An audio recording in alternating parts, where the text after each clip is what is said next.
तो रोहित गोदारा गैंग लगातार उद्योगपतियों को, व्यापारियों को धमकी दे रही है, फिरौती मांगती है। नीरवाना कुचामन में भी देखा था, एक बड़ा मामला हुआ था जहां व्यापारी को गोली मार दी गई थी और अब ये पत्र चर्चा का विषय बन गया है। सवालिया निशान अब सुरक्षा व्यवस्था पर भी एक बड़ा खड़ा होता है, क्योंकि चुनाव का माहौल है और सभी प्रत्याशी अपना दमखम दिखाने के लिए चुनावी रण में उतरेंगे, चुनाव प्रचार करेंगे।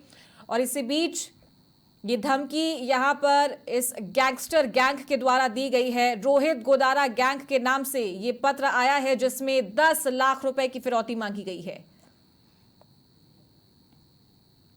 तो पत्र में साफ धमकी दी गई है कि अगर पैसे नहीं दिए गए तो 2 तारीख के बाद नरेश मीणा या उनके परिवार को निशाना बनाया जाएगा। तो यानी कि 2 दिन का समय दिया गया है।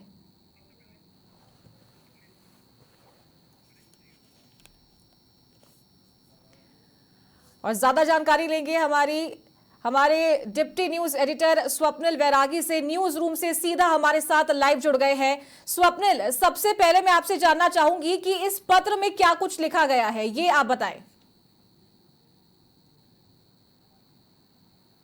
चारू, एक बार सवाल दोहराएंगे आप?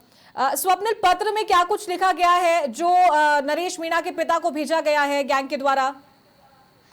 चारू, मैं यहाँ पर बताना चाह रहा हूँ कि ये इस वक्त प्रदेश की सबसे बड़ी खबर बन चुकी है। बिल्कुल। नरेश मीणा, जो कि अब एक जाना पहचाना नाम सियासी गलियारों में बन चुके हैं, उन्हें धमकी दी गई है रोहित गोदारा गैंग की ओर से। ये जो खत है हम अपने टीवी स्क्रीन पर भी लगातार चला रहे हैं, वो खत इस वक्त मेरे पास भी पड़ा हुआ है और उसको भेजने वाले ने नीचे लिखा है, अपना नाम नहीं लिखा है, उसने लिखा है शूटर रोहित गोदारा गैंग, जिससे ये साफ जाहिर होता है कि ये धमकी रोहित गोदारा गैंग की ओर से दी गई है।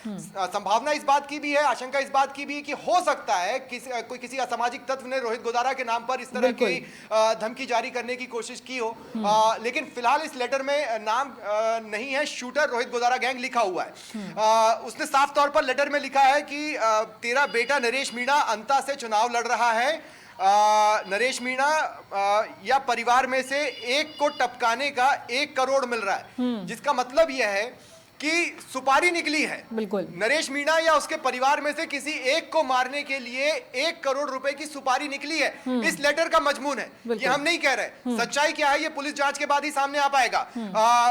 ये इस व्यक्ति का, जिसने लेटर लिखा है, उसका कहना है कि 10 लाख मेरे शूटर तक पहुंचा दे तो उस सुपारी को छोड़ सकता हूं।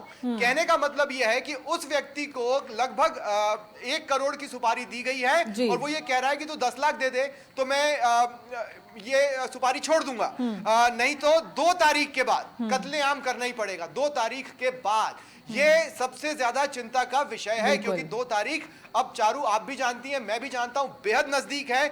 2 तारीख के बाद वो कत्लेआम की बात कर रहा है। उसका ये कहना है कि तेरा बेटा हारे या जीते उसे मरना ही पड़ेगा, उसे मारना ही पड़ेगा। राजी है तो सिसवाली लियाकत चूड़ी वाले को बोलना, उसका मतलब अगर मैसेज मुझ तक पहुंचाना है तो सिसवाली लियाकत चूड़ी वाले को बता देना। 100 जोड़ी चूड़ी खरीदनी है। कहने का मतलब ये कि अगर तू 100 जोड़ी चूड़ी खरीदता है तो ये बात मुझे समझ में आ जाएगी कि तू 10 लाख देने को तैयार है, वो व्यक्ति 10 लाख देने को तैयार है। और ऐसे में शूटर तक सूचना पहुंच जाएगी, सूचना इसके पास पहुंच जाएगी। साथ ही ये भी कहा है कि पुलिस के पास नहीं जाना है, अगर पुलिस से दूर रहना है तो पुलिस से दूर रहना है, नहीं तो परिवार बचेगा नहीं। अगर परिवार को बचाना है तो पुलिस के पास न जाएं। ये सब कुछ लगभग फिल्मों में होता है। आप भी जानती हैं, फिल्मों में इस तरह के सीन्स आपने बहुत देखे होंगे। लेकिन सबसे ज्यादा खास बात, एक शब्द है जिसको हम हल्का सा स्क्रीन पर ब्लर भी कर रहे हैं।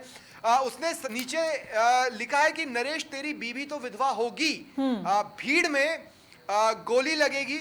इस बीच उसने जो शब्द लिखा है उसको हम टीवी की अपनी रूल्स एंड रेगुलेशंस होते हैं, उस शब्द को यहाँ पर मैं दोहरा नहीं सकता हूँ और इसीलिए हमने उसको ब्लर भी किया है। उसने ये बताया है कि गोली लगेगी और फिर वो मुंह से निकलेगी। बाकी लोग समझदार हैं, वो समझ जाएंगे कि आखिर धमकी में क्या लिखा गया होगा। तो ये धमकी है जो कि कथित तौर पर रोहित गोदारा गैंग की ओर से किसी शूटर ने नरेश मीणा के परिवार को जारी की है। चारू, बिल्कुल।